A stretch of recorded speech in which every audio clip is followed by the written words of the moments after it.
لەبارەی ناکۆچیەکان لەبارەی بینینی مانگ و جەژن گفتوگۆکەم لەگەڵ مامۆستا عەبدوڵڵا سەعید وەیسی سەرۆکی یەکێتی زانایانی ئاینی ئیسلامی کوردستان لە سۆرانۆ لەگەڵماندا. مامۆستا عەبدوڵڵا سڵاوتان لێ بێت و کاتتان باش، جەژنتان پیرۆز بێت. لە هەرێمی کوردستان لەسەر چ بنەمایەک بڕیاردرا کە جەژنە؟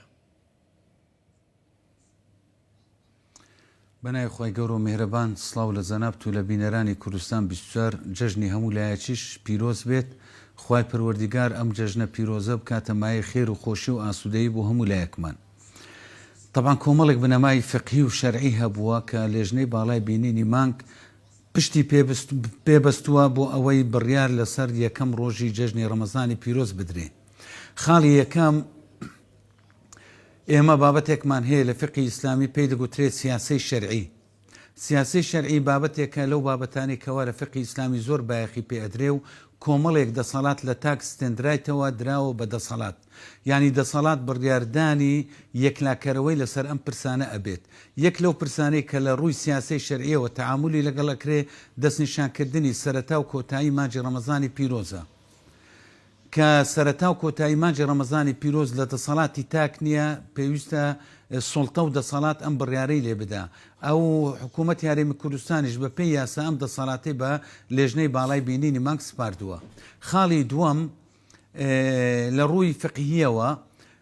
ئێمە شتێکمان هەیە پێی دەگوترێت اتحاد المەطالع، یعنی ئەگەر لە وڵاتێکی ئیسلامی مانگ بینرا ئەتوانرێ لەسەر جەم وڵاتانی تری ئیسلامی پێیوە پابند بن، کە ئەمەش بڕیارێکی ئەنجوم مەجمەعی فقی ئیسلامی دەولی ساڵی 1986 لەسرە کە تەکی دەکاتەوە کە مسلمانان لە سەرتاسەری جیهانی ئیسلامی پێویستە پابند بن بە ڕۆژهەڵات و ڕۆژئاوای یەکێک لە وڵاتانێکەوە مانجی تێدا ئەدیترێ. و بەهۆی ئەوەی کەوا ئیمساڵ لە سعودیە بەخۆی لە بەیانە شەرعیەکەیان کە دادگای باڵای بینینی مانگ بڕیاریدا کە چەند شاهیدێک مانجیان بینیوە، لە هەمان کاتیشدا لە ڕووی فەلەکی ئاشکرا بوو کە مانگ لە ئاسمانی هەرێمی کوردستان ماوەی 6 و 7 دقا ماوە و لەدایک بووە. بۆیە لەسەر ئەو بنەما شەرعیانە لێژنەی باڵای بینینی مانگ بەکارکردن بەڕای جمهوری فقها لە حەنەفیەکان و لە حەمبەلیەکان و لە متەئەخرینی مەزهەبی ئیمامی شافعی بڕیاریدا کەوا بەیانی یەکەم ڕۆژی جەژنی ڕەمەزانی پیرۆزە بێت.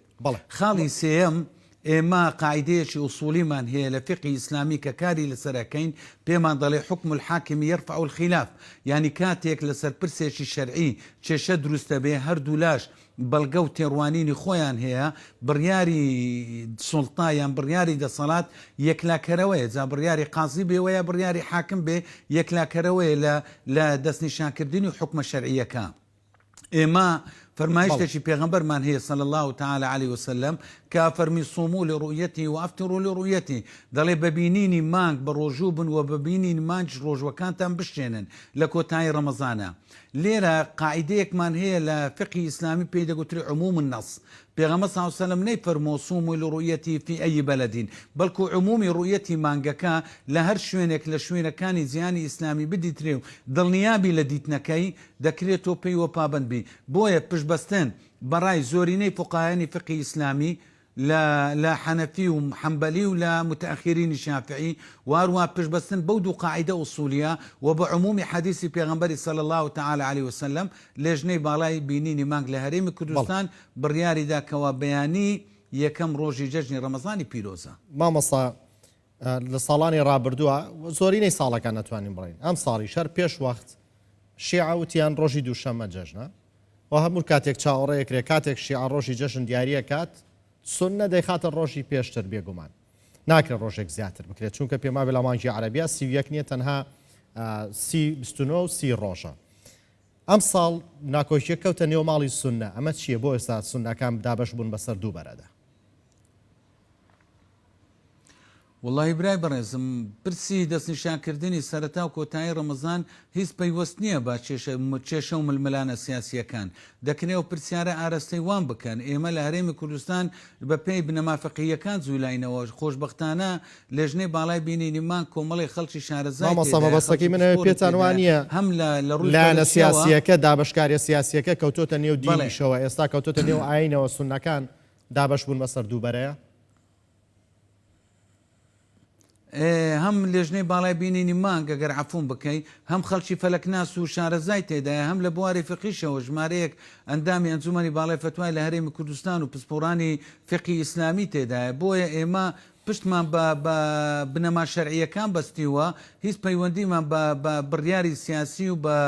هەیمەنەی سیاسی نییە لەسەر بڕیاری دینی ئێمە هەموو کاتێک تاکی دەکەینەوە پێویستە سیاست لە خزمەتی ئاین بێ نەک ئاین لە خزمەتی سیاست بێ پێویستە ئاین هەموو کاتێک دوور بێ لە سیاست بەڵکو سیاست خزمەتی ئاین بکە ئەم بڕیارە ئاینیانە ئەرکە لەسەر بنەما فقیەکان و بنەما شەرعیەکان بەڕێوە بچن لێرە ئێمە لە هەرێمی کوردستان دوور لە هەموو پرسێکی سیاسی وەکو پرسێکی ئاینی 100% تعاملمان لەگەڵ ئەو بابەتە کردووە چ لە سەرەتای مانگی ڕەمەزانی پیرۆ چ لە کۆتاییەکەی بۆیە لە ڕووی شەرعیەوە ئێمە لە سەرمانە مانگێک بە ڕۆژی بین ئەم مانگە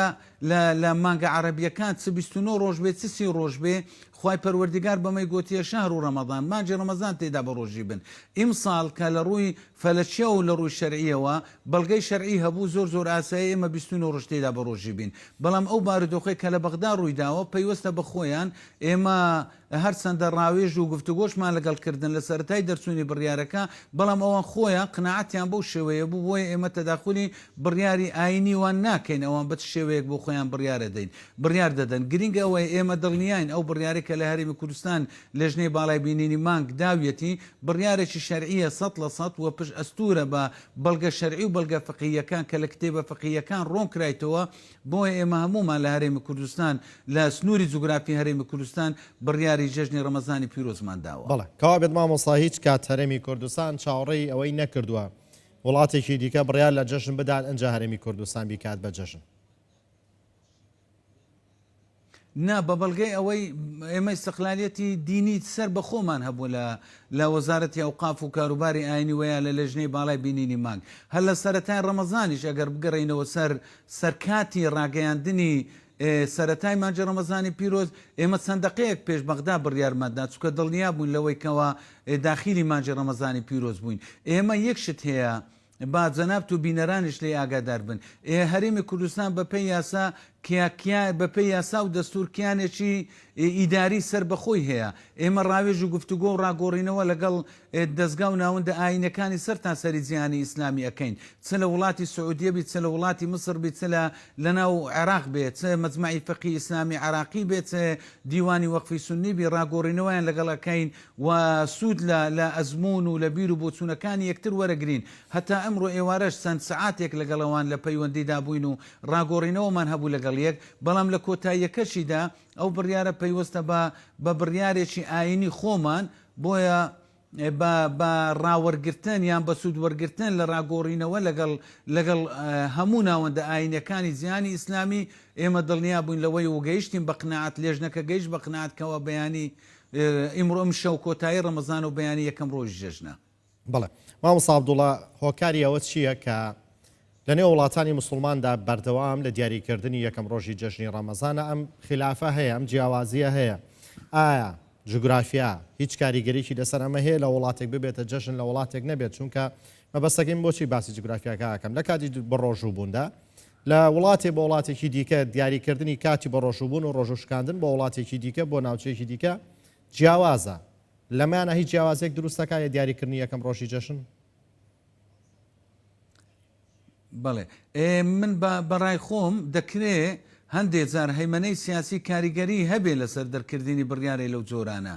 بارودۆخی سیاسی کاریگەر بێ لە دەرکردنی بڕیارێکی لەو بابەتە بەڵام بە قناعەتی خۆم هەموو کێشە و جیاوازیەکان دەگەڕێتەوە سەر تەعاملکردن لەگەڵ نەس تەعاملکردن لەگەڵ دەق ئێمە ئەو دقەی پێغەمبەری خوامان لەبەردەستە وەکو بنەما کا فەرمێ کە مانگتان بینی بە ڕۆژوو بن و مانگ تشتان بینی ڕۆژوو بشێنن لە کۆتایی ڕەمەزانە بەڵام شێوەی لێک تێگەیشتن لە دەقەکە بوویتە هۆکارێک هەندێک جار لە جیاوازی دەستنیشانکردنی سەرەتا و کۆتایی ڕەمەزان ئەوەشیان بۆکو بابەتێکی فقی بە شتێکی ئاسایی تەمە دەبێ تەماشا بکرێ بۆ نمونە هەندێکیان پێیان وایە ئیلا دەبی دیتنەکە بە چاوی ئاسایی بێ حیساب لە بۆ تەکنەلۆژیا و لە بۆ تلسکۆب ئەو جۆرەشتانەش ناکەن هەندێکیان دەڵێن نەخێر بە عەزیزەی فەلەکیش مانگ ببینرێ دەکرێت تۆ بیکەی بە بنەما هەندێکی دیکەیان دەڵێن هەموو وڵاتێک هەموو وڵاتێک ڕۆژهەڵات و ڕۆژ ئاوای خۆی هەیە هەندێکیان دەڵێن نەخێر زۆری کە زۆرینەی زۆری زانایانن دەڵێن دەکرێت عمل بەوە بکرێ لە وڵاتێک بمیررا لە هەموو وڵاتێکی احتیمادی لەسەر بکرێت باشترە یان لە ڕێگەی تەکنۆلۆژیا هەندێکی تر